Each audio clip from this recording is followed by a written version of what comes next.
Hello friends, thank you so much for your support. आप लोग अपना प्यार इसी तरह बनाए रखिए क्योंकि हम आपके लिए रिबॉर्न से जुड़ी और रोमांटिक एडवेंचरस कहानियाँ लगातार लाते रहेंगे। तो बिना देर किए चलिए कहानी शुरू करते हैं। गो बोहाई का इंतजार करते समय जियो क्यूई ने उन्हें बैठने का इशारा किया और अपने स्पेस से पानी की 2 बोतलें निकाली। उसने उन्हें पानी देते हुए कहा, साथी, आप बहुत बहादुर हैं। आप सिर्फ इन अंकल के साथ इस अस्पताल में आने की हिम्मत कर रहे हैं। फैंग हुआन ने पानी लिया और उत्तर दिया, हमारे पास कोई विकल्प नहीं है। मेरे छोटे भाई की हालत बिगड़ रही है और हमें जल्द से जल्द दवा लेनी ही होगी। क्या आपका भाई आपके साथ आया है? जियो क्यूई ने पूछा। वह बाहर इंतजार कर रहा है। साथ ही मेरी टीम का एक सदस्य डॉक्टर है।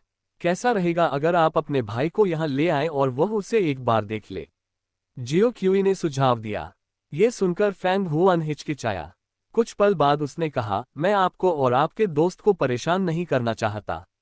दवा मिलने के बाद हम चले जाएंगे। क्या आप जल्दी में हैं? जियो क्यूई ने फिर पूछा। फैंग हुआन को लगा कि यह व्यक्ति बहुत ज्यादा मिलनसार है और उसने उसे शक की नजरों से देखा। लेकिन जब उसने उसकी जांघ पर बंधी बंदूक देखी तो उसने सोचा कि उनकी वर्तमान स्थिति में इस आदमी के पास पाने के लिए कुछ भी कीमती नहीं है। इसलिए थोड़ी बातचीत करने में कोई बुराई नहीं थी। मेरा बड़ा भाई सर्वनाश अपोकलिप्स से पहले लिनान शहर में पढ़ रहा था। चूंकि हमें नहीं पता था कि उससे संपर्क कैसे किया जाए, इसलिए हमने वहां जाकर उसे ढूंढने का फैसला किया। ये सुनकर जियो क्यूई ने कहा, मैं भी अब लिनान शहर में ही रह रहा हूं। मैं शायद आपकी मदद कर सकूं। आपके भाई का नाम क्या है? मेरे भाई का नाम फेंग युन है। जैसे ही उसने अपनी बात पूरी की, जियो क्यूई की आंखें हैरानी से फैल गईं। इससे पहले कि वह और जानकारी मांग पाता, उसने देखा कि फेंग युन कटी हुई सब्जियों का एक बर्तन लेकर लौट रहा है। जब वह करीब आया तो वह जियो क्यूई के साथ बैठे पुरुषों को घूरने लगा। पिताजी, आहुआन। उसकी आवाज में अनिश्चितता साफ झलक रही थी। परिचित आवाज सुनकर फैंग हे और फैंग हुआन दोनों पीछे मुड़े। जैसे ही उन्होंने फैंग युन को देखा, वे दोनों तुरंत खड़े हो गए। आयुन, भाई! दोनों हैरानी से चिल्लाए और उसकी ओर दौड़े। अपने पिता और दूसरे भाई द्वारा अचानक गले लगाए जाने पर फैंग युन लगभग जमीन पर गिर ही गया था। सौभाग्य से उसकी पकड़ मजबूत थी और वह खुद को जल्दी संभालने में सफल रहा। फैंग हे ने अपने बड़े बेटे की पीठ थपथपाए और सिसकते हुए कहा, आयुन, तुम अभी भी जिंदा हो। ये बहुत अच्छी बात है कि तुम जिंदा हो। भाई, मुझे लगा था कि मैं तुम्हें फिर कभी नहीं देख पाऊंगा। तुम्हें पता है हम कितने चिंतित थे। फैंग हुआन ने रोते हुए कहा। फैंग युन ने अपने परिवार को अपने कपड़ों पर आंसू और नाक पोंछते हुए देखा और लाचारी से कहा, पिताजी, आहुआन, मैं जिंदा हूं। आप दोनों पहले मुझे छोड़िए।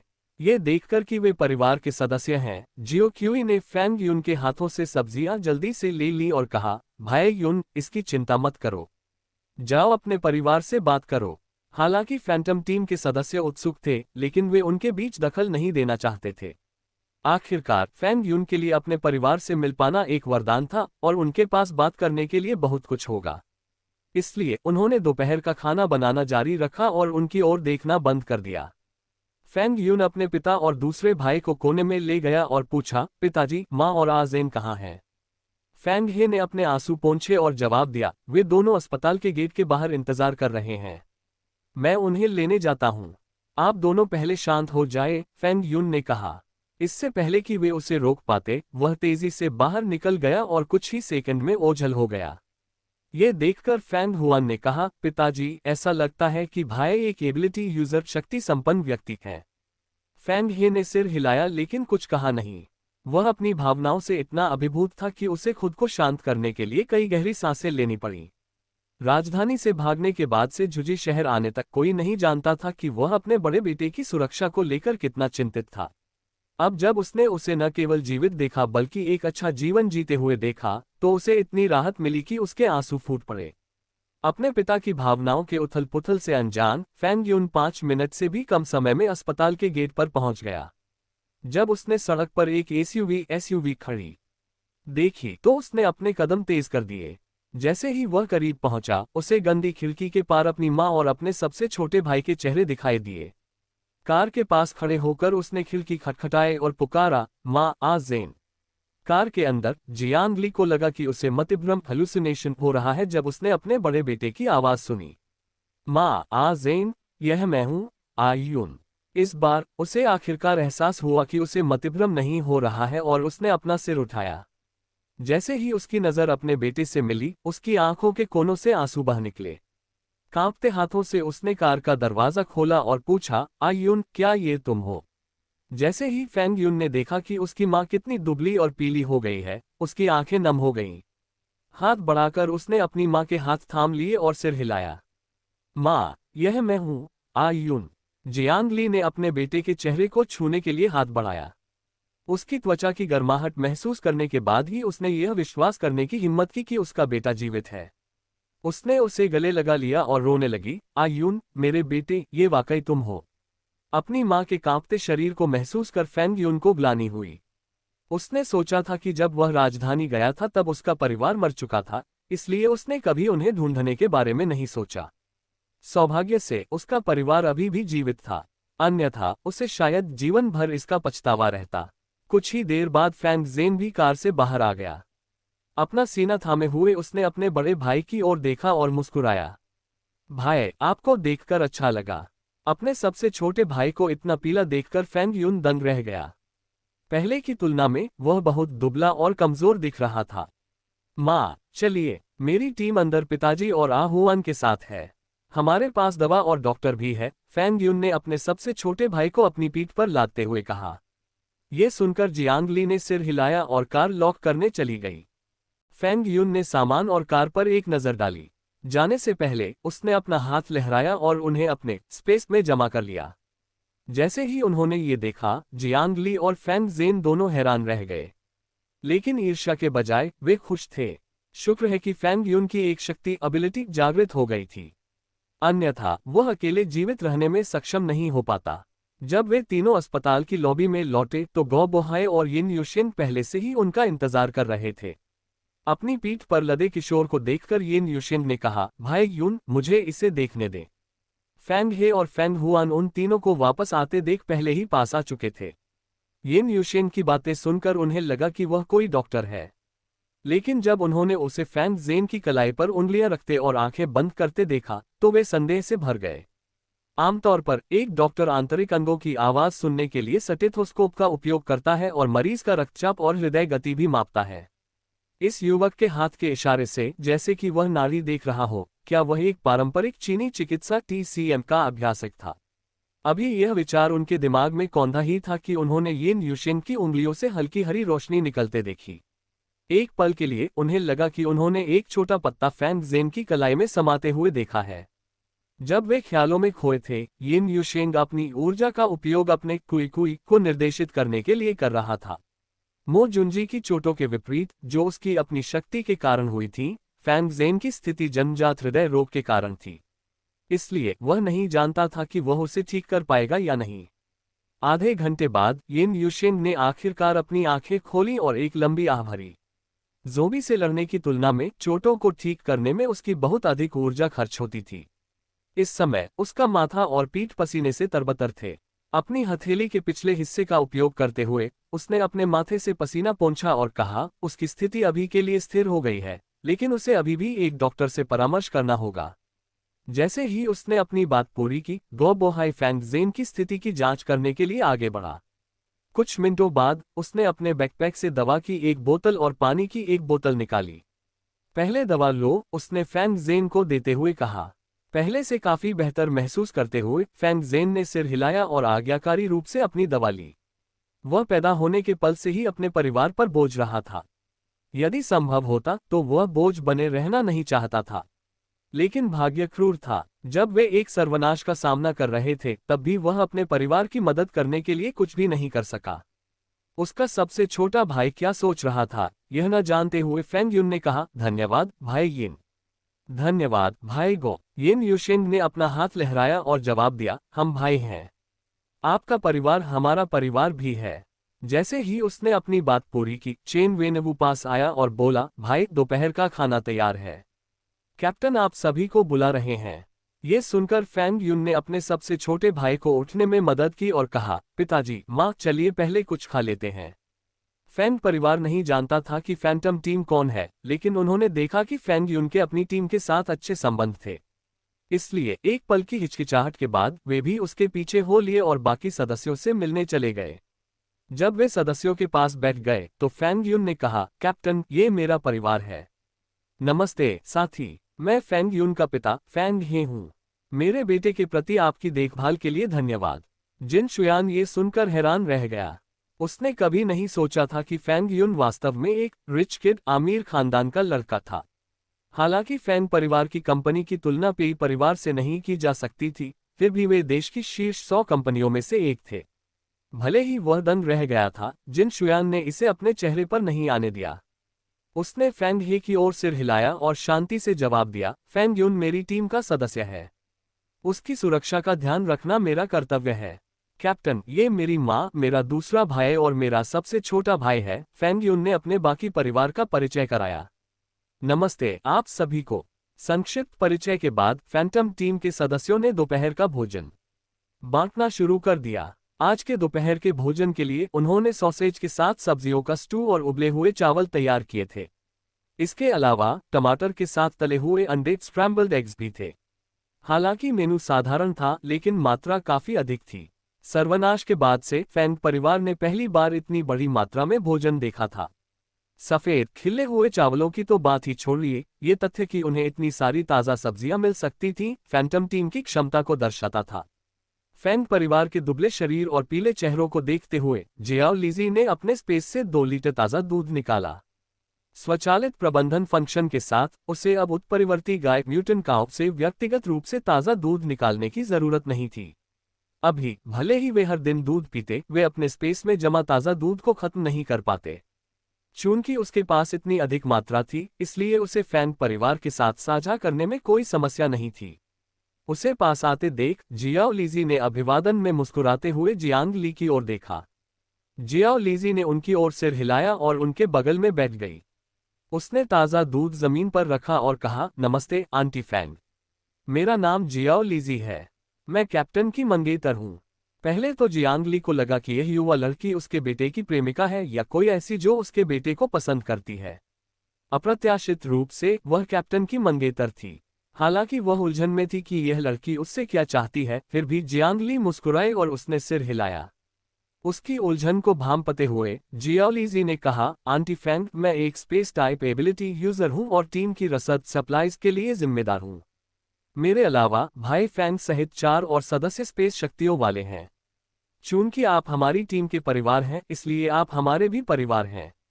जियांग ली ने सिर हिलाया और कृतज्ञतापूर्वक कहा, मेरा परिवार वास्तव में आपकी टीम की मदद की सराहना करता है। धन्यवाद। जियाओ लीजी ने दूध जियांग ली को थमाया और कहा, आंटी फैंग, आपको इतना विनम्र होने की जरूरत नहीं है। लीजिए, यह आपके परिवार के लिए है। गरम दूध हाथ में लिए जियांग ली हिचकिचाई। भले ही वह नहीं जानती थी कि लड़की को ये दूध कहाँ से मिला, फिर भी वह समझती थी कि ताज़ा दूध जल्दी खराब हो जाता है, यहाँ तक कि फ्रिज में रखने पर भी, और वर्तमान मौसम की तो बात ही छोड़िए। जब जियाओ लीजी ने उनके चेहरे के भाव देखे तो वह हंसी और बोली, आंटी फैंग, ये दूध मेरे स्पेस में जमा है और एक स्थानीय स्पेशल स्पेस में सामान को लंबे समय तक ताज़ा रखने की क्षमता होती है। यह अभी भी ताज़ा है और आप इसे बेझिझक ले सकती हैं। अपने विचार पकड़े जाने पर जियांग ली शर्मिंदा हो गई। उन्होंने जियाओ लीजी की ओर देखा और समझाने की कोशिश की, मुझे माफ करना, मेरा मतलब आप पर शक करना नहीं था। जियाओ लीजी ने मुस्कुराकर जवाब दिया, आंटी फैंग, मैं समझती हूँ। हमारी वर्तमान स्थिति में अधिक सावधान रहना एक अच्छी बात है। ये कहने के बाद वह खड़ी हुई और जोड़ा, मेरे मंगेतर अभी भी साथ में भोजन करने के लिए मेरा इंतजार कर रहे हैं। फिर कभी बात करेंगे। इससे पहले कि जियांग ली उनका धन्यवाद कर पाती, वह जिन शुयान के स्थान की ओर चल दी। उनकी पीठ को देखते हुए जियांग ली ने जटिल महसूस किया। अपने परिवार और ससुराल वालों द्वारा धोखा दिए जाने के बाद वह दूसरों पर इतनी आसानी से भरोसा नहीं कर सकती थी। लेकिन ये लोग उनके बेटे की भरोसेमंद टीम के सदस्य थे, इसलिए चाहे वह उन पर कितना भी शक करें, वह उन पर अधिक भरोसा करने की कोशिश करेगी। जब फैंग यून अपने पिता और भाइयों के साथ दोपहर के भोजन के लिए लौटा तो उसने अपनी मां के हाथ में परिचित दूध की बोतल देखी। खाना नीचे रखते हुए उसने पूछा, मां, क्या मेरी भाभी ने अभी आपको दूध दिया? जैसे ही फैंग परिवार ने फैंग यून को इतनी सहजता से भाभी शब्द कहते सुना, वे जान गए कि वह इस उपाधि का आदी हो चुका है। परिवार के बैठने के बाद फैंग यून ने अपने स्पेस से कई प्लास्टिक के कप निकाले और दूध बांटा। उसने 4 कप लगभग पूरे भर दिए और बाकी बचा हुआ आखिरी कप में डाल दिया। अपने परिवार को दूध के कप थमाते हुए उसने कहा, पिताजी, माँ, आप इस दूध को आराम से पी सकते हैं। मेरी भाभी का स्पेस सामान को लंबे समय तक ताज़ा रख सकता है। हमने ये दूध कुछ महीने पहले इकट्ठा किया था, लेकिन यह अभी भी उतना ही ताज़ा है जितना पहली बार उनके स्पेस में रखने पर था। ये सुनकर फैंग हुआन आश्चर्य से पूछे बिना नहीं रह सका, भाई, क्या आपका मतलब है कि सिस्टर जियाओ का स्पेस आपके स्पेस से अलग है? मैं दूसरों के बारे में नहीं जानता, लेकिन मेरा स्पेस ताज़ा दूध को खराब होने से ज्यादा 2 महीने तक ही बचा सकता है, फैंग यून ने सिर हिलाते हुए कहा। जब उन्होंने ये सुना तो फैंग परिवार हैरान रह गया। उन्होंने कभी नहीं सोचा था कि एबिलिटी यूजर्स, शक्तियों वाले लोग भी एक दूसरे से भिन्न होंगे। ठीक है, पहले खाना खाते हैं, फैंग हे ने कहा। हालांकि वे पहले ही खा चुके थे, फिर भी परिवार ने सूप की एक बूंद भी छोड़े बिना खाना खत्म किया। दोपहर के भोजन के बाद सब इकट्ठा हुए और जिन शुयान ने पूछा, फैंग यून, तुमने अपने परिवार के बारे में क्या योजना बनाई है? ये जानते हुए कि उन्हें अभी एक मिशन पूरा करना है, फैंग यून हिचकिचाया और फिर पूछा, कैप्टन, क्या मैं अपने परिवार को पहले लिनान शहर वापस भेज सकता हूँ? जिन शुयान ने इसका अंदाजा पहले ही लगा लिया था और सिर हिलाया। ओल्ड झांग, और तुम पहले लिनान सिटी बेस वापस जाओगे। इस बार तुम अस्पताल में मिलने वाला सामान और लिक्विड गैस रिफिलिंग मशीन भी वापस ले जाओगे। फैंग यून इस व्यवस्था से खुश हुआ और तुरंत सहमत हो गया। समझ गया, हम पश्चिमी क्षेत्र के निजी अस्पताल में जाएंगे। जब तुम्हारा काम हो जाए तो तुम दोनों सीधे हमें वहीं ढूंढ लेना, जिन शुयान ने आगे कहा। शेड्यूल तय करने के बाद जियाओ लीजी और फैंग यून बाहर गए। हाथ हिलाते ही उसने अपने स्पेस से मशीन और अनगिनत सामान बाहर निकाल दिया। दवा और चिकित्सा उपकरणों के अलावा उसने अनाज के बैग, सब्जियां, जमा हुआ मांस, फ्रोजन मीट, सॉसेज और यहां तक कि अंडे भी निकाले। उन सामानों को देखकर फैंग यून पूछे बिना नहीं रह सका, भाभी, क्या हम ये सामान भी बेस को बेचने जा रहे हैं? नहीं, हम इन्हें अपनी दुकान में बेचेंगे। ये मांस और अंडे उन म्यूटेंट मुर्गियों के हैं जिन्हें मैंने पहले पकड़ा था, जियाओ लीजी ने बिना पलक झपकाए सफेद झूठ बोला। फैंग यून ने एक पल के लिए उसे देखा लेकिन कुछ नहीं कहा। जब से उसे जियाओ लीजी और डू बेइया के रहस्य के बारे में पता चला था, वह अब उसे एक साधारण इंसान नहीं समझता था। शायद उसका स्पेस भी दूसरों से अलग था। कौन जानता है, शायद वह अंदर जानवर पाल सकती हो या फसलें उगा सकती हो। जैसे ही यह विचार उसके दिमाग में कौन था, फैंग यून अपनी कल्पना से खुद ही चौंक गया। अगर उस तरह का स्पेस अस्तित्व में है तो क्या मानव जाति के पास अंततः जीवित रहने की आशा होगी? इस विचार के साथ ही उसके मन में जियाओ लीजी की सुरक्षा का महत्व और बढ़ गया। अब से वह इस रहस्य और उसकी सुरक्षा की रक्षा के लिए सब कुछ करेगा। चाहे अपने परिवार के भविष्य के लिए न सही, वह अपनी टीम के लिए यह जरूर करेगा। इस समय फैंग यून को बिल्कुल अंदाजा नहीं था कि कोई उसके विचारों की जासूसी कर रहा है। जैसे ही उसने अपने सामान की जांच की, डू बेइया ने क्रायन की यांत्रिक आवाज को फैंग यून के हर विचार को दोहराते हुए सुना। एक पल की खामोशी के बाद वह मुस्कुराए और बोली, मेरी बहन सही है। ये लड़का वाकई भरोसेमंद है। होस्ट, क्या आप अभी भी उस लड़के पर इलाज क्यों इस्तेमाल करने की योजना बना रही हैं? क्रायन ने पूछा। डू बेइया ने अपने बैकपैक की जिप बंद की और जवाब दिया, उस लड़के को केवल एक खुराक की जरूरत है और हमारे गोदाम में अभी भी कई 100 खुराकें हैं। उसे एक देने से कोई नुकसान नहीं होगा। लिनान सिटी बेस में किसी के बारे में सोचते हुए उसने जोड़ा, इसके अलावा इस इलाज के लिए आवश्यक सामग्री इस ब्लू प्लैनेट, नीले ग्रह पर पाई जा सकती है। जब तक हमें पौधे मिल सकते हैं, मुझे विश्वास है कि वह पागल विकृत मो जुंजी इसे दोबारा बना पाएगा। एक सेकंड के लिए अपने होस्ट की भावनाओं में उतार चढ़ाव महसूस करते हुए क्रान ने कहा, होस्ट, ऐसा लगता है कि आप मो जुंजी पर भरोसा करती हैं। क्या आपके मन में उसके लिए भावनाएं विकसित हो गई हैं? डू बेइया अपने सिस्टम के अचानक किए गए सवाल से दंग रह गई। उसने कुछ देर सोचा और फिर कहा, क्या उसे एक दोस्त के रूप में पसंद करना भावनाओं में गिना जाता है? होस्ट, बधाई हो, भले ही ये केवल एक उथली भावना है, आपने आखिरकार मानव जाति की भावनाओं को सीख लिया है, क्रान ने उसे बधाई दी।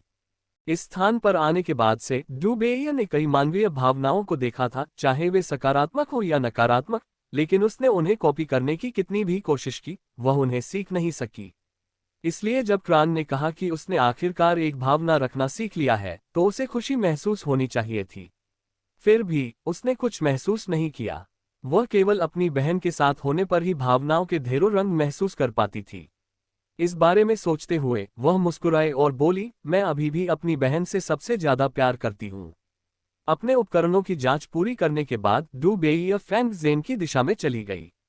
ये देखकर कि लड़का सो रहा है, उसने अपनी इन्वेंटरी से एक कांच की बोतल निकाली और एक गोली बाहर निकाली।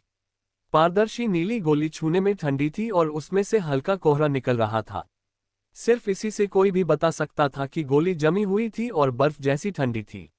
गोली पकड़े हुए उसने हाथ बढ़ाया और फैंग ज़ेन के गाल पकड़ लिए। जब लड़के ने आश्चर्य में अपनी आंखें खोली तो उसने अपने मुंह में कुछ ठंडा प्रवेश करते हुए महसूस किया। इससे पहले कि वह प्रतिक्रिया कर पाता, डू बेइया ने अपनी उंगलियां उसके गले पर फिराईं और वह सहज रूप से उसे निगल गया। सब कुछ 5 सेकंड से भी कम समय में हो गया। जब डू बेइया ने उसे गोली खिला दी तो उसने कांच की बोतल वापस अपनी इन्वेंट्री में रख दी और खड़ी हो गई। चलते हुए उसने कहा, 48 घंटों के बाद तुम्हें अब और दर्द नहीं होगा। फैंग ज़ेन नहीं जानता था कि उसने उसे क्या खिलाया है और वह इतना दंग था कि बोल नहीं पा रहा था। उसने अपना गला पकड़ लिया और कई बार खांसा। उसे अपने पेट से पूरे शरीर में ठंडक फैलती महसूस हुई। कोई नहीं जानता था कि गोली खाने के बाद उसके डीएनए सीक्वेंसेस बदल रहे थे। उसकी जन्मजात बीमारी उसके डीएनए में एक त्रुटि के कारण हुई थी और यह गोली उसी त्रुटि को ठीक करने के लिए बनाई गई थी। ताराकम सभ्यता टराकम सिविलाइजेशन में ये गोली आमतौर पर इस्तेमाल की जाती थी, ठीक वैसे ही जैसे पृथ्वी पर सामान्य फ्लू की दवा। लेकिन डू बेइया ये भूल गई कि उसके ग्रह के लोग कृत्रिम क्लोनिंग के माध्यम से पैदा हुए थे और उनके डीएनए अनुक्रम पृथ्वी पर रहने वाली मानव जाति से अलग थे। इसलिए उसे इस बात का एहसास नहीं हुआ कि उसकी सामान्य सी गोली फैंग ज़ेन के लिए क्या परिणाम लाएगी। सदस्यों द्वारा पैकिंग पूरी करने के बाद झांग युआन, फैंग युन और फैंग परिवार एक सैन्य हेलीकॉप्टर में चले गए, जबकि बाकी सदस्यों ने कई एसयूवी का इस्तेमाल किया। उनका अगला पड़ाव फर्स्ट हॉस्पिटल प्रथम अस्पताल होगा, लेकिन फैंग युन के रसद सामान वापस भेजने के कारण वे जल्दी में नहीं थे। इसलिए उन्होंने यात्रा करते समय ज़ोंबी को खत्म करने का फैसला किया। इस बार फू गुआई, पेई एक्सी और डू बेइया जिन शुयान और जियाओ लीजी की कार में शामिल हुए। जैसे ही वे गाड़ी चला रहे थे, पेई एक्सी ने अचानक कहा, भाई, सड़क किनारे कई लोग छिपे हुए हैं। उन्होंने सड़क पर जाल बिछाया है। ये सुनकर जिन शुयान ने सिर हिलाया और पूछा, अब तुम कितनी दूर तक लोगों के मन को पढ़ सकते हो? अब जब मैं चौथे स्तर पर हूं तो मैं 50 मीटर की दूरी से लोगों के मन को पढ़ सकता हूं। जिन शुयान ने सिर हिलाया और कई मिनटों के बाद कार रोक दी। जब सदस्यों ने ये देखा तो उन्होंने अपनी गति धीमी कर दी और अपने कैप्टन की कार के पीछे रुक गए। इस समय हरी भरी वनस्पतियों के पीछे छिपे लोगों के समूह ने अपने पीछे मंडरा रहे खतरे को महसूस नहीं किया। ये देखकर कि कारें अचानक रुक गईं, उनमें से एक ने पूछा, बॉस, वे किलो के ऊपर से नहीं निकले। अब हमें क्या करना चाहिए? हम इंतजार करेंगे और देखेंगे, 40 के आसपास के एक व्यक्ति ने कहा। इसी बीच किन लुजी बाहर आया और कुछ देर के लिए अपने दिमाग में नक्शे की जांच की। फिर उसने जिन शुयान की खिड़की खटखटाई। खिड़की नीचे होने के बाद उसने कहा, कैप्टन, इस इलाके में बहुत सारे म्यूटेंट उत्परिवर्ती हैं। साथ ही बाईं ओर सड़क किनारे कुल 9 लोग छिपे हुए हैं। उनमें से 3 एबिलिटी यूजर हैं। जिन शुयान ने एक पल सोचा और कहा, चलो चलकर देखते हैं। समझ गया। किन लुजी ने सिर हिलाया और सदस्यों को सूचित करने चला गया। जब सदस्य कारों से बाहर आए तो उन्होंने अपने हथियार निकाल लिए और आदेशों का इंतजार करने लगे। सड़क के बीच में खड़े होकर वेन मो ने अपना हाथ उठाया और अपनी कलाई के एक झटके के साथ सड़क पर बिखरी हुई कीलें तेज गति से उसकी ओर उड़ने लगीं।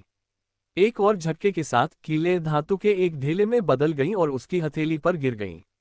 उसने धातु की गेंद को देखा और उसे जियोक्यूई की ओर फेंक दिया। इसे रख लो, उसने कहा। यह देखकर कि उनके द्वारा बिछाया गया जाल इतनी आसानी से हल हो गया, छिपे हुए लोग दंग रह गए। बॉस, ऐसा लगता है कि उन्हें पता है कि हम यहाँ हैं, एक गुर्गे ने डर के साथ कहा। बॉस, वे बहुत शक्तिशाली लग रहे हैं। क्यों ना हम? इससे पहले कि गुर्गा अपनी बात पूरी करता, उनके नेता ने उसे घूरते हुए डांटा, चुप रहो। हम ही इस इलाके में ज़ोंबी को साफ करते हैं। अगर वे इस सड़क का इस्तेमाल करना चाहते हैं तो उनका सुरक्षा शुल्क प्रोटेक्शन फी देना ही सही है। लेकिन अगर वे भुगतान करने से इनकार कर दें तो हमें क्या करना चाहिए? एक अन्य गुर्गे ने पूछा। नेता एक पल के लिए चुप रहा और फिर बोला, सबसे खराब स्थिति में हम उन महिलाओं को बंधक बना लेंगे और उन्हें अपना सामान सौंपने के लिए मजबूर करेंगे। जब वे अभी भी अपनी योजनाओं पर चर्चा कर रहे थे, जिन शुयान ने कहा, उन्हें बाहर निकालो। अगले ही पल झोऊ हुआजियान ने अपना हाथ लहराया और कई बेलें वाइन्स वनस्पतियों की ओर उड़ गईं। 5 सेकंड से भी कम समय में बेलों ने समूह को लपेट लिया और उन्हें बांध दिया। आह, यह क्या है? बॉस, हमें बचाओ। ओह, मेरे हाथ। जैसे ही झोऊ हुआजियान ने बेलों को पीछे खींचा, चीखें सुनाई दी। बेलों के अंत में 9 लोग गाली देते हुए खुद को छुड़ाने की कोशिश कर रहे थे। उनकी गालियां सुनकर जियो क्यूई उनके पास गया और उन्हें एक लात मारते हुए पूछा, तुमने सड़क पर कीलें क्यों डाली? क्या तुम लोगों को लूटने की कोशिश कर रहे हो? हम तुम्हें क्यों बताएं? उनमें से एक ने उसे घूरते हुए कहा। वे पहले ही सहमत हो चुके थे कि अगर उन्हें पकड़ा गया तो वे कुछ भी स्वीकार नहीं करेंगे। अगर वे स्वीकार नहीं करते तो कोई भी उन पर अपराध का दोष नहीं मढ़ पाएगा। ज्यादा से ज्यादा उन्हें केवल दयनीय होने का नाटक करने की जरूरत थी और उन्हें जल्द ही रिहा कर दिया जाएगा। आखिरकार ये पहली बार नहीं था जब वे पकड़े गए थे। जब डकैत खुद पर गर्व महसूस कर रहे थे, तभी पेई यिक्सी ने अचानक कहा, भाई, ये वही लोग हैं जिन्होंने जाल बिछाया था। साथ ही ये पहली बार नहीं है जब उन्होंने ऐसा किया है।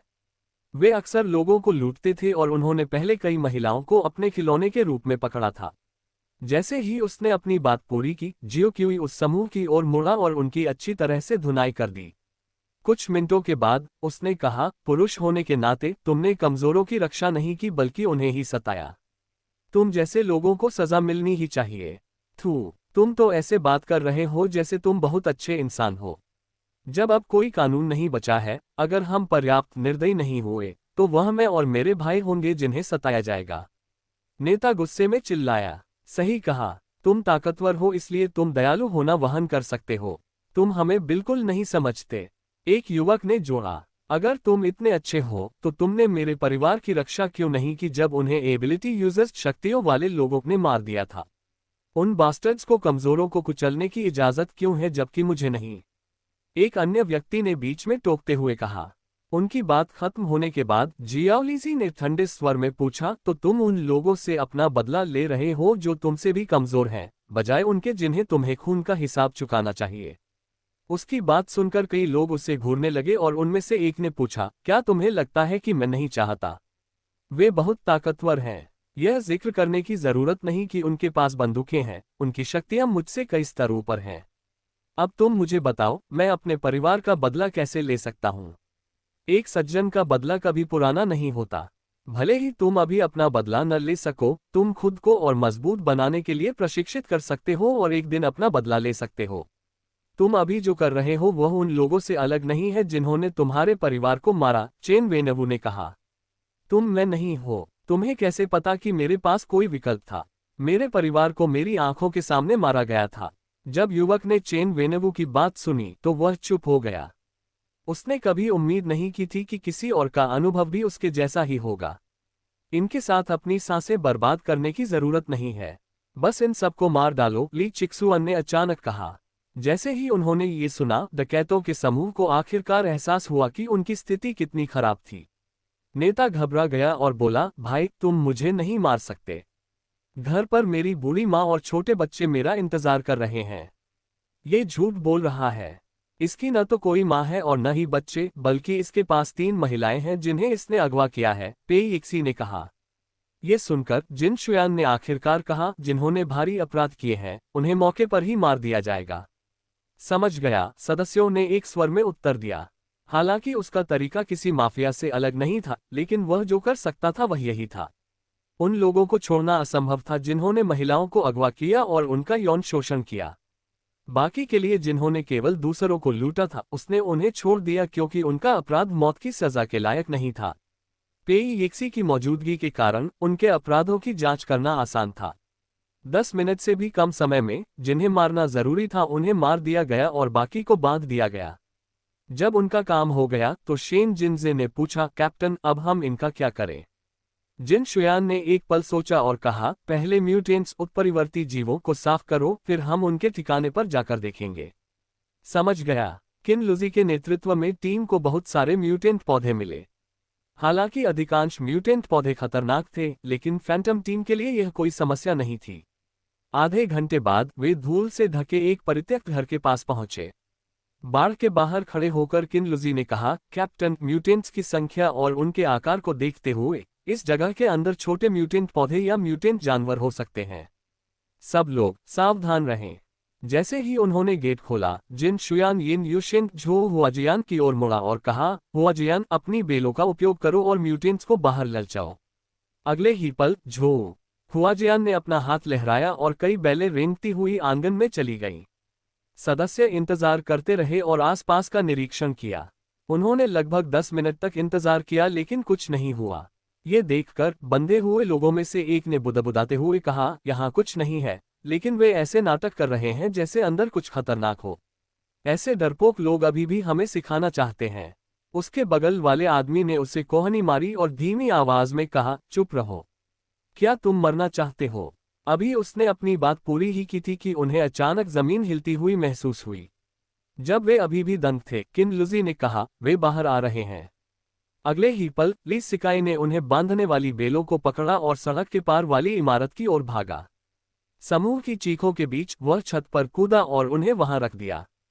उसने उनकी ओर देखा और चेतावनी दी, अगर मरना नहीं चाहते तो यहीं रहो। अपनी बात पूरी करते ही उसने अपना हाथ उठाया और समूह के चारों ओर बिजली का एक जाल, लाइटनिंग नेट, प्रकट हो गया। समूह उसकी पीठ को घूरता रहा जब वह फैंटम टीम के पास वापस भागा। बिजली की कड़कड़ाहट सुनकर उनमें से एक ने पीले चेहरे के साथ कहा, भाई, लगता है हम यहीं मरने वाले हैं। इस समय वे सभी उसकी बात से सहमत थे, क्योंकि उन्होंने घर से 2 कुत्तों से भी बड़े आकार के अनगिनत चूहों को बाहर निकलते देखा। ये देखकर वेन काय और वेन मो ने घर के चारों ओर एक दीवार बना दी। उसी समय चेन वेनेवू ने अपना हाथ जमीन पर रखा और गुरुत्वाकर्षण बल, ग्रेविटेशनल फोर्स को 10 गुना बढ़ा दिया। धमाका, बूम, ची ची, स्क्वीक, फुफकार, हिस। एक तेज आवाज के साथ जमीन धंस गई जबकि म्यूटेंट चूहे ऊंची चीखें निकालने लगे। कुछ ने अपने दांत दिखाए और फुफकारे। सूरज की रोशनी में उनकी लाल आंखें चमक रही थी जब वे धातु की दीवार की ओर झपटे। Bang bang bang. चर्र। भारी गुरुत्वाकर्षण के बावजूद वे अभी भी अपने पंजों और नुकीले दांतों का इस्तेमाल कर रहे थे, दीवार में छेद करने की कोशिश कर रहे थे। जैसे जैसे और म्यूटेंट चूहे बाहर निकलते गए, वे जल्द ही दीवार के नीचे ढेर हो गए। फैंटम टीम के सदस्य धातु की दीवार के ऊपर खड़े थे और विभिन्न भावों के साथ नीचे देख रहे थे। पेई यिक्सी इतने सारे चूहों को दीवार पर चढ़ने की कोशिश करते देख सिहर उठी। उसी समय डू बेया ने म्यूटेंट चूहों की ओर देखा और पूछा, प्राण, क्या ये म्यूटेंट खाने योग्य हैं? होस्ट, ये म्यूटेंट खाने योग्य हैं, लेकिन उनके शरीर में कुछ बैक्टीरिया होते हैं और यदि इनका सेवन किया जाए तो यह मनुष्यों के लिए स्वास्थ्य संबंधी समस्याएं पैदा कर सकते हैं, क्रान ने उत्तर दिया। क्या बैक्टीरिया को हटाने का कोई तरीका है? डू बेया ने फिर पूछा। सिस्टम के डेटाबेस के अनुसार गाया के स्पेस के भीतर उत्पादित पानी बैक्टीरिया सहित हानिकारक पदार्थों को हटा सकता है। जब तक म्यूटेंट के मांस को कम से कम आधे घंटे के लिए उस पानी में भिगोया जाएगा, तब तक यह उपभोग के लिए सुरक्षित रहेगा। यह सुनकर डू बेया की आंखें चमक उठीं। उसने उत्साह से कहा, तो हमें इन म्यूटेंट्स को रख लेना चाहिए। आखिरकार इस ग्रह पर इतना सारा मांस मिलना आसान नहीं है। जब उसने क्रान के साथ बातचीत खत्म की तो उसने देखा कि उसके कैप्टन म्यूटेंट चूहों के बीच काले रंग की ज्वाला का एक पुंज फेंक रहे हैं। ये देखकर उसने जल्दी से चिल्लाकर कहा, कैप्टन, उन्हें जलाए मत। जिन शुयान उसके अचानक चिल्लाने से दंग रह गए और उन्होंने अपना हाथ झटक दिया। अगले ही पल काली ज्वाला का पुंज उनके पास वापस आ गया। उन्होंने डू बेया की ओर मुड़कर पूछा, तुम मुझे क्यों रोक रही हो? कैप्टन, ये म्यूटेंट खाने योग्य हैं। क्यों ना हम इन्हें मार डालें और इन्हें रसद सप्लाइज के रूप में रख लें? डू बेया ने सुझाव दिया। जब सदस्यों ने ये सुना तो उन्हें उसका सुझाव अजीब नहीं लगा। आखिरकार सक्रिय सैनिक रहने के दौरान उन्होंने मिशन पर रहने और खाने के लिए कुछ न होने पर कीड़े मकोड़े तक खाए थे। लेकिन जो सदस्य नागरिक पृष्ठभूमि से थे, वे चूहे का मांस खाने के विचार मात्र से ही घृणा महसूस किए बिना नहीं रह सके। जिन शुयान ने अपने सदस्यों पर एक नजर डाली और कहा, ठीक है, फिर इन म्यूटेंट चूहों को रख लो। समझ गया। उनके आदेश के साथ सदस्यों ने अब अपनी शक्तियों एबिलिटीज का उपयोग करना बंद कर दिया और इसके बजाय म्यूटेंट चूहों को मारने के लिए अपनी एयरगन का उपयोग किया। म्यूटेंट्स की बड़ी संख्या के कारण जब ढेर लगभग दीवार के शीर्ष तक पहुंचने वाला होता तो जियाओलीजी को उन्हें अपने स्पेस में जमा करने की आवश्यकता पड़ती। इस बीच झांग युआन और फेंग यून का परिवार लिनान सिटी बेस पहुंच चुके थे। इंजन बंद करने के बाद वे सैन्य हेलीकॉप्टर से बाहर आए और जी झोउ से मिले। उन्हें देखकर वह पास आया और बोला, वाइस कैप्टन झांग, हमने गोदाम तैयार कर लिया है। आपके द्वारा निरीक्षण पूरा करने के बाद हम रसद उतार सकते हैं। झांग युआन ने सिर हिलाया और उत्तर दिया, कैप्टन जी, मुझे अपने सदस्य के परिवार को बचाने में आपकी मदद चाहिए। कृपया उनके लिए स्वास्थ्य जांच की व्यवस्था करें, विशेष रूप से लड़के फेंग जेन के लिए। उसे दिल की बीमारी है और आगे की जांच की जरूरत है। जी झो ने फेंग हे और उनके परिवार पर एक नजर डाली और फिर सिर हिलाया। मैं अपने लोगों से व्यवस्था करने के लिए कहूंगा। धन्यवाद। जब वे जी झो के पीछे निरीक्षण चौकी इंस्पेक्शन पोस्ट की ओर जा रहे थे, फेंग यून अपने परिवार की ओर मुड़ा और बोला, पिताजी, माँ, आप बाद में बस कैप्टन जी की व्यवस्था का पालन करना। वह भाईकिन के मित्र हैं। इसके बाद उसने अपने स्पेस से एक कार्ड और चाबियों का एक गुच्छा निकाला और अपने पिता को थमा दिया। पिताजी, यह मेरा पॉइंट कार्ड है। इस बेस में ये पॉइंट्स पैसे के बराबर हैं। आप इसका उपयोग सामान खरीदने और चिकित्सा बिल का भुगतान करने के लिए कर सकते हैं। ये मेरे अपार्टमेंट की चाबियां हैं। मेरा पता धातु की प्लेट पर लिखा है। जांच पूरी करने के बाद आप बस घर चले जाना। साथ ही घर पर कुछ रसद मौजूद है। आपको कुछ भी बचाने की जरूरत नहीं है, बस अच्छे से खाना और आराम करना। पिछले महीनों में मैंने बहुत सारे पॉइंट्स कमाए हैं जो हमारे परिवार के वर्षों तक खर्च करने के लिए पर्याप्त हैं। ये सुनकर फेंग हे ने अपने बेटे से कार्ड और चाबियां ले ली।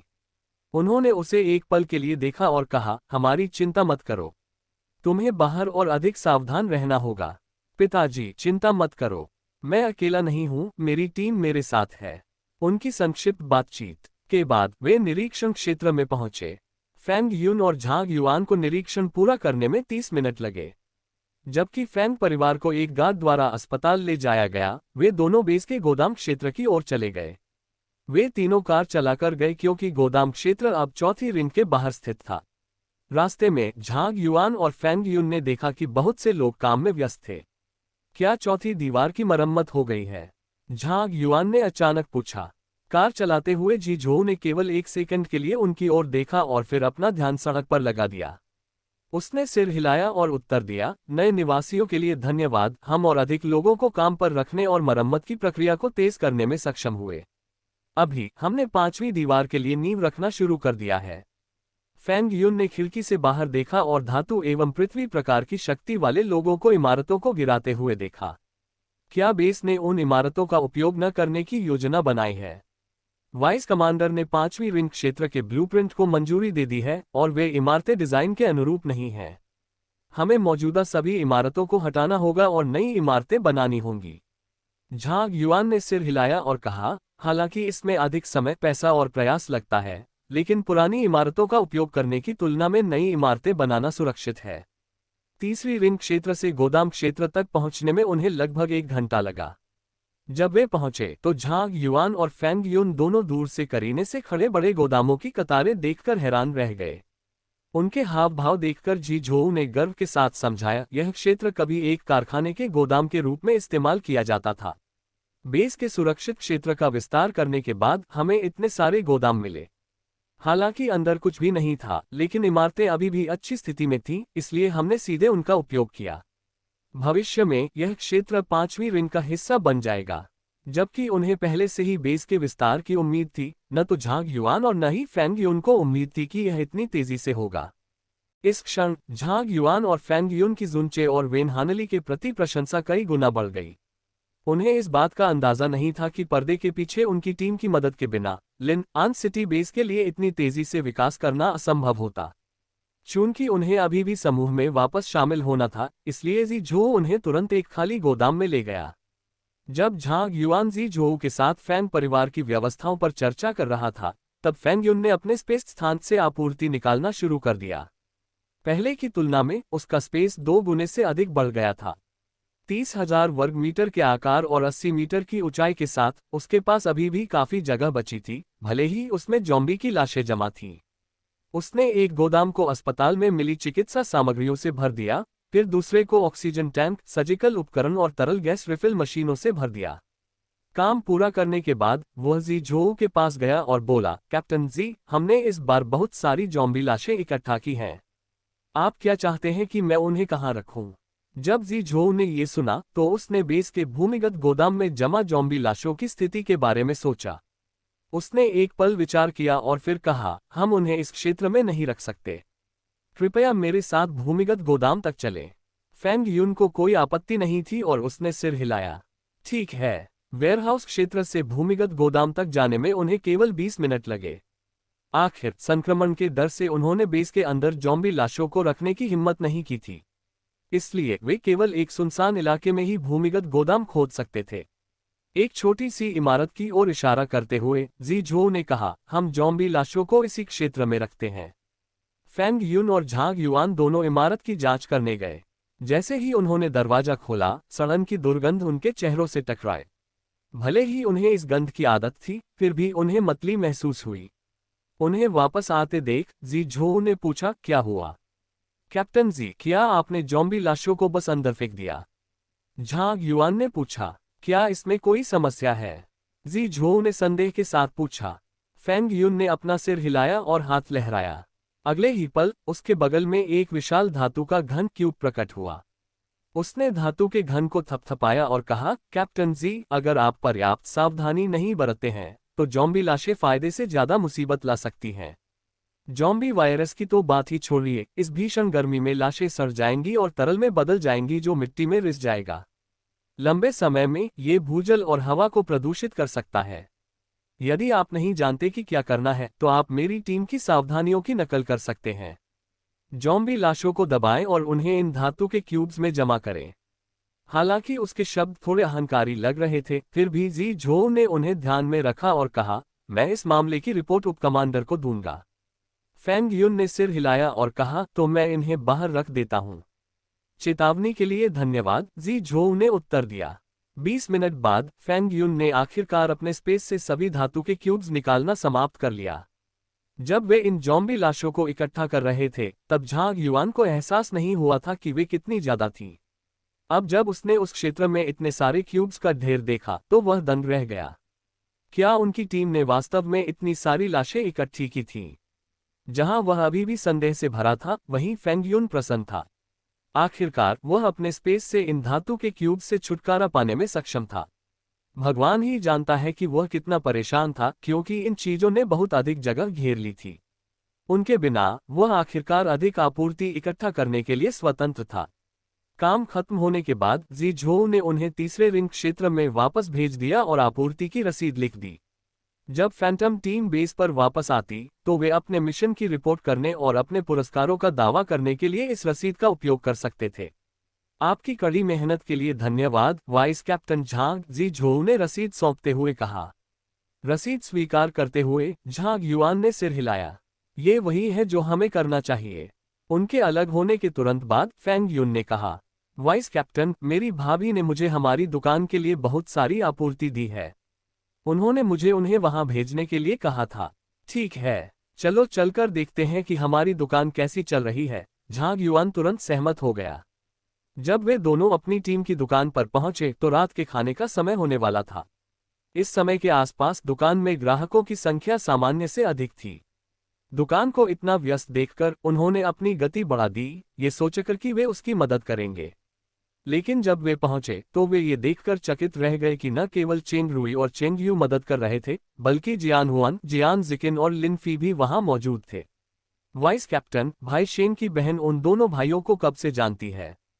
फेंग यून ने अचानक पूछा। झांग युआन ने अपना सिर हिलाया और जवाब दिया, मैं भी तुम्हारी तरह ही अनजान हूं। जब वे दोनों दुकान के बाहर बातें कर रहे थे तब शेन जिन्यू ने उन्हें देख लिया। उसने अपना हाथ हिलाया और उनका अभिवादन किया, भाई झांग, भाई यून। उसके उत्साहपूर्ण अभिवादन को पाकर फेंग यून के चेहरे पर मुस्कान आ गई और वह पास चला गया। भाई यून, क्या आप मिशन पर बाहर नहीं हैं? आप वापस कब आए? शेन जिन्यू ने पूछा। फेंग यून ने उसके सिर को सहलाने के लिए हाथ बढ़ाया और जवाब दिया, मैं आपूर्ति देने के लिए वापस आया हूं। इस बार हमें काफी अच्छा सामान मिला है। ये सुनकर शेन जिन्यू की आंखें चमक उठी और उसने उसे करीब खींचा। उसने एक पल के लिए चारों ओर देखा और फिर धीमी आवाज में पूछा, भाई यून, क्या आपको वह मिला जो मैंने आपसे पहले मांगा था? उन चीजों को याद करते हुए जो उसने पहले मांगी थी, फेंग यून के कान लाल हो गए, लेकिन फिर भी उसने सिर हिलाया। मुझे तुम्हारे लिए कुछ मिला है। बस इतना है कि इसमें बहुत सारे साइज और प्रकार हैं। मुझे नहीं पता कि तुम कौन सा इस्तेमाल करती हो, इसलिए मैं तुम्हारे लिए कई बॉक्स ले आया। आप कई बॉक्स ले आए। शेन जिन्यू बहुत खुश थी। खैर, अगर यह पर्याप्त नहीं है तो मैं तुम्हारे लिए और ला सकता हूँ। हमारी टीम अभी कुछ और दिनों के लिए जुजी सिटी में रुकेगी और हम शॉपिंग मॉल और थोक बाजार जा सकते हैं। फेंग यून से पुष्टि मिलने के बाद शेन जिन्यू ने राहत की सांस ली।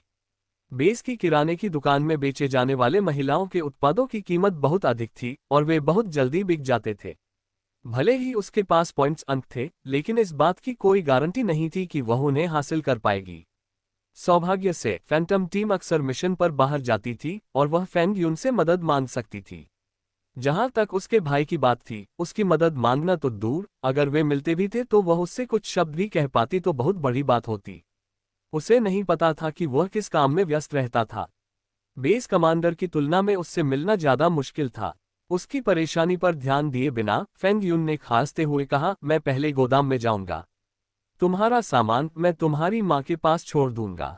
ठीक है, धन्यवाद भाई यून। शेन जिन्यू ने मुस्कुराते हुए सिर हिलाया। जाने से पहले फेंग यून ने अपने स्पेस से एक छोटा बैग निकाला और उसे काउंटर के नीचे रख दिया।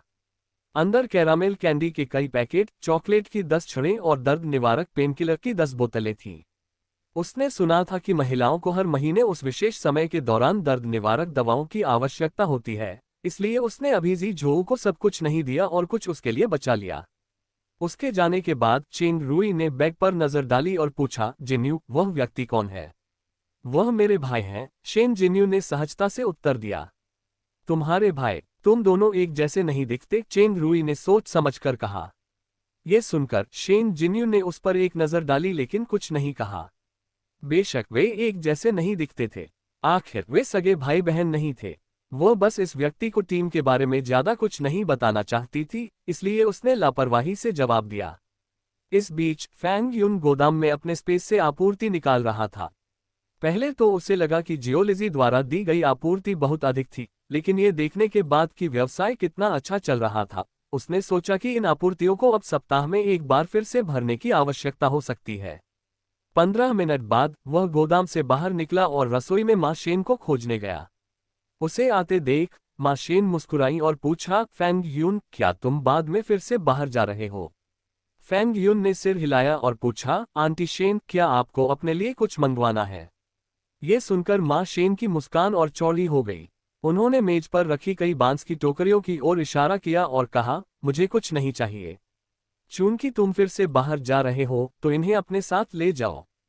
फेंग यून ने टोकरियों को ढकने वाले कपड़े को उठाया और देखा कि उनमें प्याज के पराठे, स्कैलियन पैनकेक्स, स्टीम्ड बंस, बिस्कुट, चावल के क्रैकर्स और यहां तक कि मसालेदार मांस के सूखे टुकड़े, जर्की भी थे। सावधानी से तैयार किए गए भोजन को देखकर उसने सिर हिलाया और उन्हें अपने स्पेस में जमा कर लिया।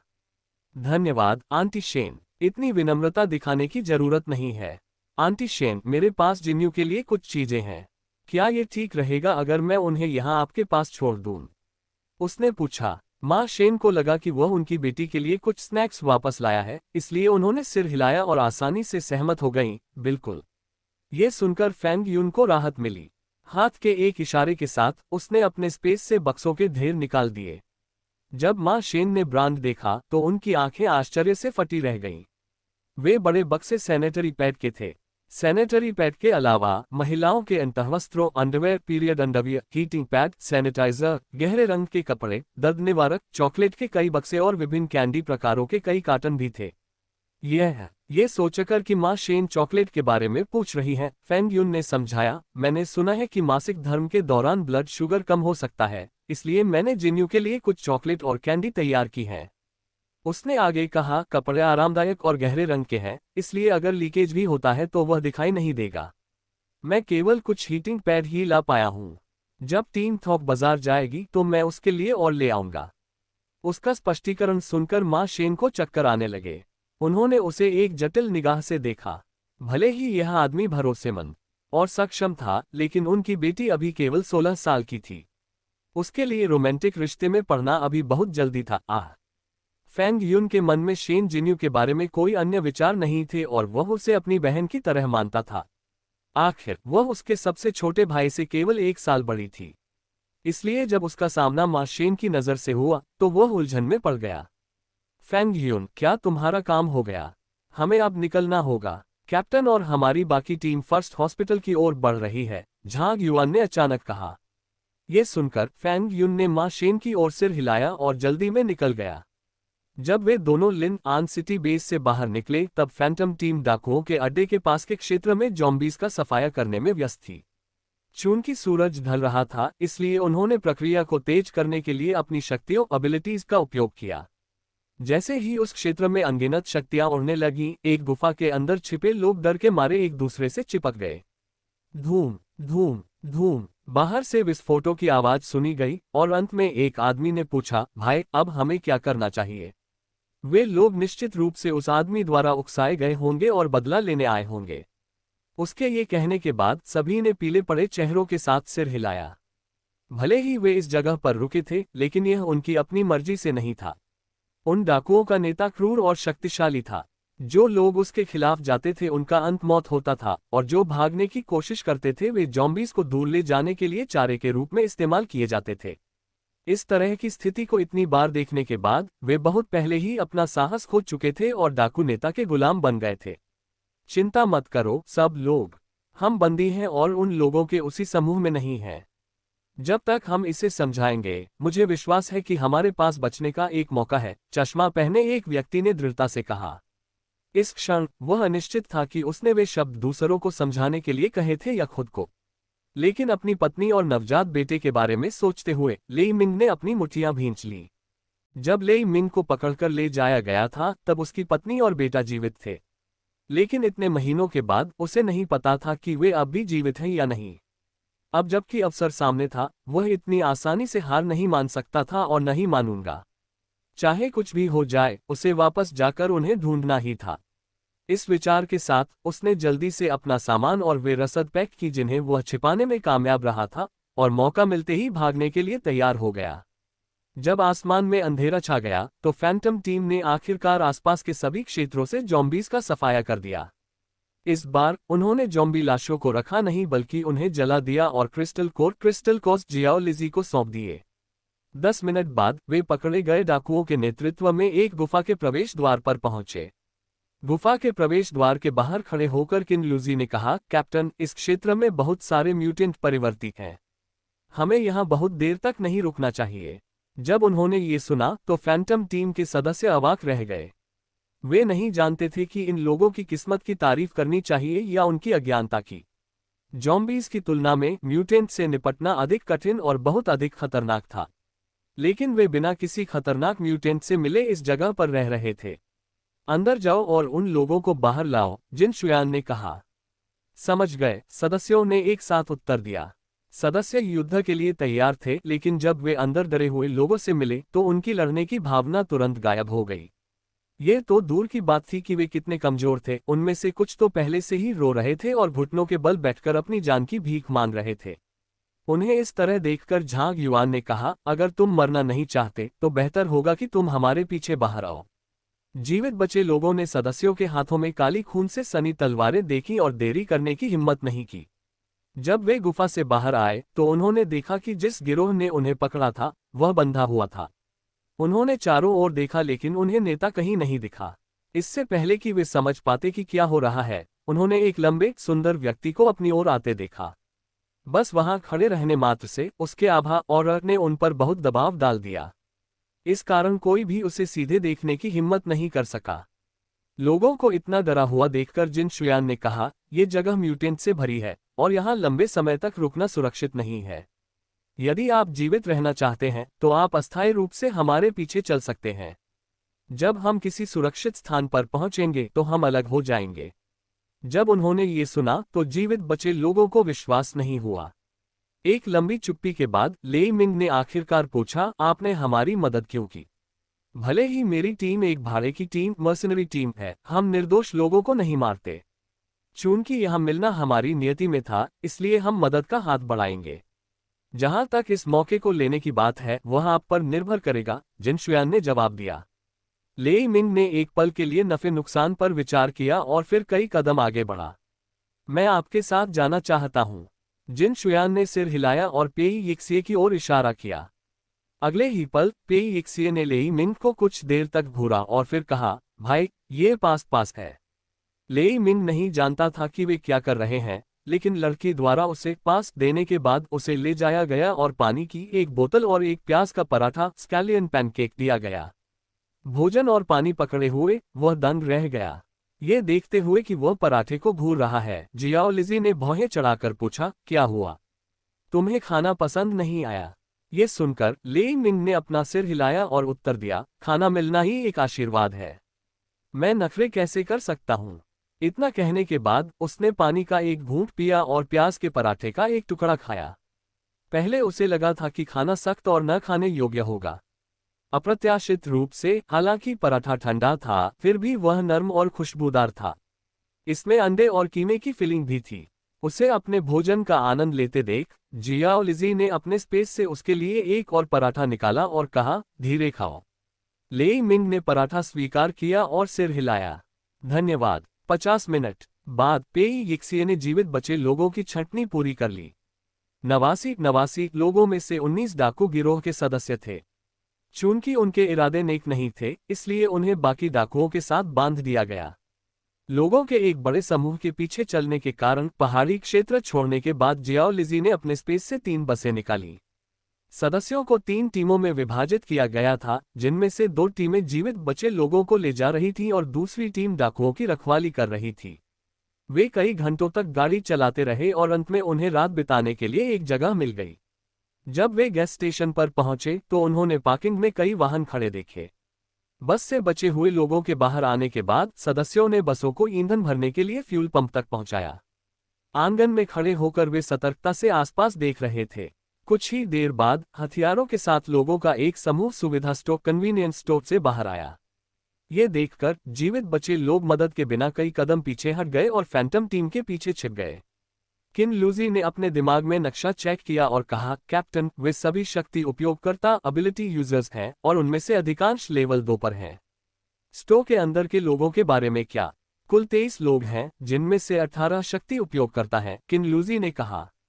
यह सुनकर जिन शुयान ने अपनी भौहें चढ़ा ली। इतने सारे शक्ति उपयोगकर्ताओं को एक साथ यात्रा करते देखना दुर्लभ था। ऐसा लग रहा था कि वे इस बार एक और भाड़े की टीम से मिले थे। उनसे 20 कदम की दूरी पर खड़ी, फिटेड शर्ट और ब्लैक हॉट पैंट पहने एक महिला ने जिन शुयान को बारीकी से देखा। उसकी निगाहें इतनी साफ थीं कि सदस्य अपने कैप्टन की ओर देखे बिना नहीं रह सके और उन्होंने उसकी ठंडी निगाहें देखीं। महिला मुस्कुराए और बोली, सुंदर भाई, ये जगह पहले से ही मेरी टीम ने ले ली है। यदि आपकी बसों में ईंधन भर गया है तो आपको चले जाना चाहिए। महिला की वासनापूर्ण निगाहों का सामना करते हुए जिन शुयान ने ठंडे स्वर में उत्तर दिया, क्या होगा अगर मैं मना कर दूं? उस महिला ने अपने होठों को चाटा और धीरे से कहा, खैर, अगर तुम रुकना चाहते हो तो निश्चित रूप से मैं तुम्हें मना नहीं करूंगी, लेकिन तुम्हें रात मेरे साथ बितानी होगी और मुझे खुश करना होगा। जैसे ही उसने ये शब्द पूरे किए, उसके टीम के सदस्य ठहाके मारकर हंसने लगे। बॉस, यह आपके लिए अनुचित है कि आप अपने समय का आनंद लें जबकि आपके भाई केवल अपने हाथों का उपयोग कर सकें। चूंकि उनके पास कई सुंदरियां हैं, तो क्यों न हम भी उनके साथ कुछ मजे करें? उनमें से एक ने पूछा। जब से उसने जियाओ लिजी और डू बेये को देखा था, उसकी आंखें उन्हीं पर टिकी थीं। उसे यकीन था कि अपनी वर्तमान ताकत के साथ कोई भी उन्हें हरा नहीं पाएगा, इसलिए वह अपनी बातों और व्यवहार में अधिक अहंकारी हो गया। उस समूह ने सोचा कि यह टीम भी पिछले समूहों की तरह ही है। भले ही उनके पास बहुत से लोग थे, लेकिन वे सिर्फ साधारण लोग थे। अप्रत्याशित रूप से जैसे ही उस आदमी ने बात खत्म की, उन्होंने अपने सामने एक परछाई को चमकते हुए देखा और हवा के चलने की आवाज सुनी।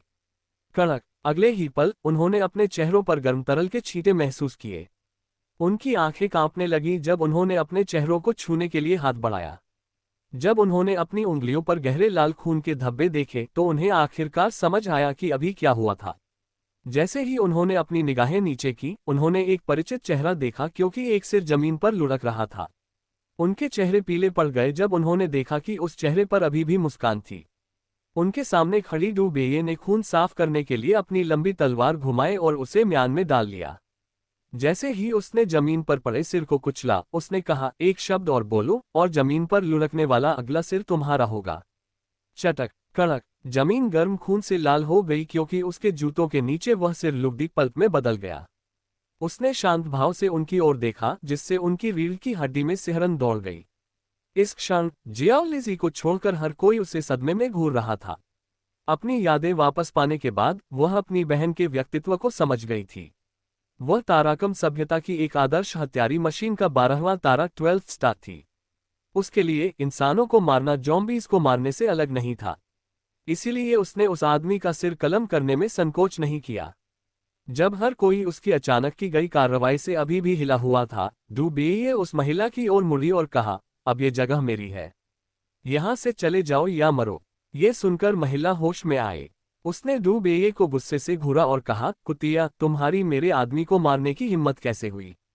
अपने हाथ उठाते हुए उसने डू बेये की ओर तेज गति से 2 विंड ब्लेड हवा की तलवारें फेंकी। आते हुए हमले को देख डू बेये के चेहरे पर एक उपहास भरी मुस्कान आ गई। उसने अपनी लंबी तलवार निकाली और उससे तिरछा घुमाया, जिससे ऊर्जा की 2 लहरें पैदा हुईं। तुम खुद को बहुत ज्यादा समझ रही हो। उसके शब्द खत्म होने से पहले ही वह अपनी जगह से गायब हो गई। धूम धूम, जब विंड ब्लेड ऊर्जा की लहरों से टकराए तो उनमें विस्फोट हो गया। विस्फोट के बल के कारण हवा चली और धूल की एक परत बन गई। महिला डू बेये का पता लगाने की कोशिश में चारों ओर देखने लगी। अगले ही पल उसने अपने पास से कुछ चमकती हुई चीज गुजरते देखी।